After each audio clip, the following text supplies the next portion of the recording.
In the United States, they have a lot of these beautiful houses. Their main problem is getting staff and keeping them. Looking after people with autism is not considered to be a high quality profession. It is a bit like waiting might be in England, whereas in France, being a waiter is quite a high position. It varies, but looking after people with autism comes very low, and often it is ex-prisoners, things who work there. They cannot keep their staff, and so there's a rapid turnover. There are problems there. But they do have nice horticultural projects. This one is in Spain, again, Mas Casa de Val. Parents built this, constructed, bought an old farm and did it up, and they have a lovely range of things which they do for the children there. But again, they have a restaurant, and people from the town come in and eat there. The food is cooked by people with autism under supervision, and the people living there are the waiters and cleaners and things like that. Lovely environment for them. Now this one is a little bit of a lesson to us. This is in Albania, which is not a rich country. They had nothing there, and the first thing they did was to attract funding. Kuwait paid for this. They have this fabulous diagnostic centre, which is state of the art, beautiful buildings and so on. But after they've been diagnosed, there's nothing. There's nothing for them. The richer people can get the diagnosis, and then they import rather expensive systems from America to help individuals.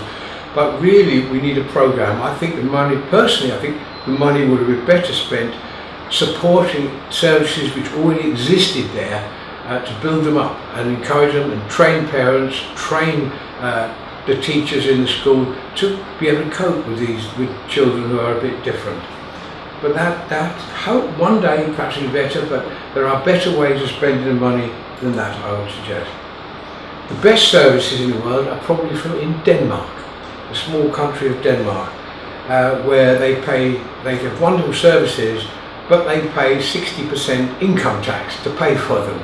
But the services are wonderful. Just in this one area of Herning, where we're having a conference in the new year, they have a huge list of services for that one town and the area round about. And it's because parents, professionals and politicians work together. They decide what they want. And the other difference is that whereas in the United States and in the United Kingdom, most of the politicians are lawyers or businessmen, in Denmark, most of the politicians are actually teachers, retired teachers, so they're very interested in this sort of area of work rather than business. So these are the people in Denmark who are working on this particular project.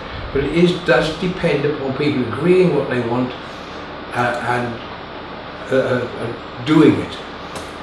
This is our own service. We're in one of their rooms at the moment filming in Espa, our own service. I'm chairman of the parents who set this up. It's been 25 years now, and we started with just one building. Which we rented, the old vicarage at Siam in 1989. So it's 25 years since we opened that building, and now we have 17 or 18 big buildings around the northeast corner of England. This is the poorest corner of England, but if you have a child with autism, this is the best place to live, because often it doesn't depend on how much money is there, what the people are like and whether they are accepting. We now support a lot of people in their own homes. It is cheaper for the state to let the person live at home or in a special place in the where they can work and be looked after than it is to set up big all-inclusive buildings. And this is one of the things we're doing, supporting people in their own homes now. These are a number of our buildings which I would just mention. We go for high quality older buildings. This one here is an interesting building. Montpellier is a block of flats, and so as people become more and more capable, so they become more and more independent. We've got 8 people living to a flat with only one person on to look after them.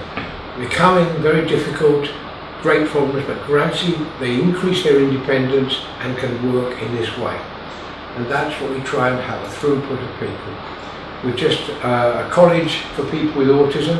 Those with Asperger's syndrome they are students like other people who are their age, and they go to college to learn how the normal curriculum plus things which are particularly appropriate to people with autism.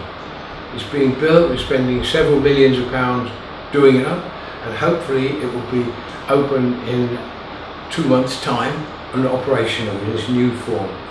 Nobody else has got anything like this. These are some of our other buildings where people with more severe difficulties reside as well and have greater support. That's not military training really, just archery, which people do what they like. There's a whole list of things they can do. A lot of them enjoy that, and a lot of them enjoy going out for long walks in the countryside.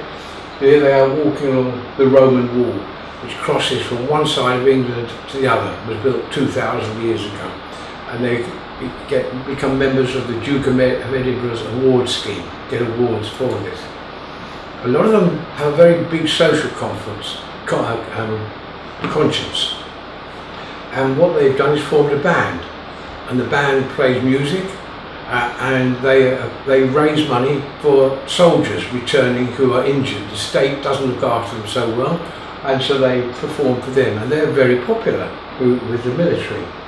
In addition, so popular that Prince Harry came and accepted one of their mascots for him.